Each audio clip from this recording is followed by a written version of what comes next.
Sa 10 minuto lang makakagawa ka na ng yema spread. Kung mahilig kayo sa yema, perfect ito sa inyo. Napakasarap, mura na at madali pa siyang gawin. Pwede mo din itong gawing pang negosyo para magkaroon din tayo ng extrang income. Sa ginawa ko ngayon, kami lang ang gagamit nito. Tara, samahan niyo akong gumawa. Isang latang Jersey condensed milk ang gamit ko dito. Mura lang kasi siya sa market.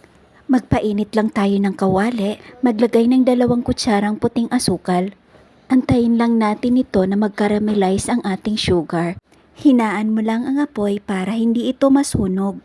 Ayan, natunaw na ang asukal sa ating kawali. Sunod kong nilagay ang ating margarine. 2 kutsara lang ang nilagay ko dito. Pwede ding butter ang gagamitin mo dito. Margarine kasi ang available sa akin ngayon. Kaya ito na lang ang aking ginamit. Wala namang kaibahan, parehas naman silang masarap. Tunawin ulit ito sa mahinang apoy lamang para maiwasan itong masunog. Haluin ng matunaw ang margarine. Sa niluluto nating ito ay tiyagaan lamang sa paghahalo. Pag natunaw na ang margarine, isunod na natin ang ating bida. Sa reseping ginawa natin ngayon, ibuhos ang 1 latang condensed milk. Kung gusto nyo namang marami ang inyong nagawa, pwede nyo namang doblehin lamang ang ingredients na ito. Pagkabuhos ng condense ay wag na po natin itong tigilang haluin. Haluin lang ng haluin para makuha natin ang saktong lapot nito. Maglagay ka din ng konting tubig para maiwasang manigas ang iyong yema spread. Pag ito ay iyong pinalamig na mamaya, tiyagaan mo lang sa paghalo hanggang sa makuha mo yung gustong kulay nito. Tansyahin mo na din yung lapot na gusto mo.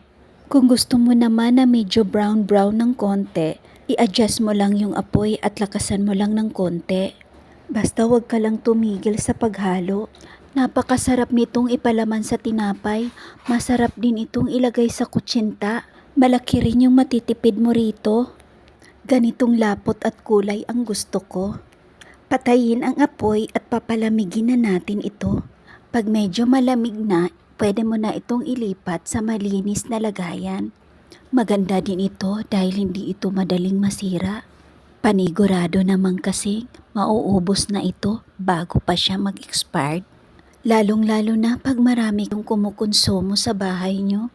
Sa amin naman, mabilis lang namin itong maubos. Ang sarap din kasi nito. Pagpasensyahan nyo na medyo makalat yung aking pag-transfer dito sa garapon.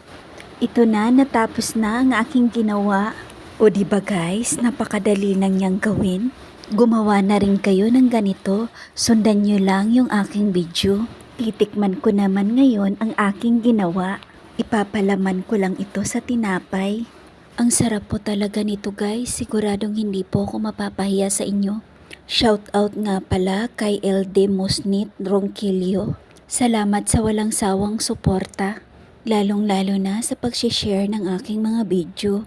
God bless po sa iyo at sa family mo. At sa iba ko pang mga followers, salamat po sa inyo. Ito't nilagay ko na sa tinapay ang aking ginawang yema spread. Magme-merienda muna si Inday Jutay nyo. Follow nyo na din ako guys para updated kayo sa mga susunod kong video. Hanggang dito na lang, mag-ingat po kayo palagi. God bless po sa inyong lahat.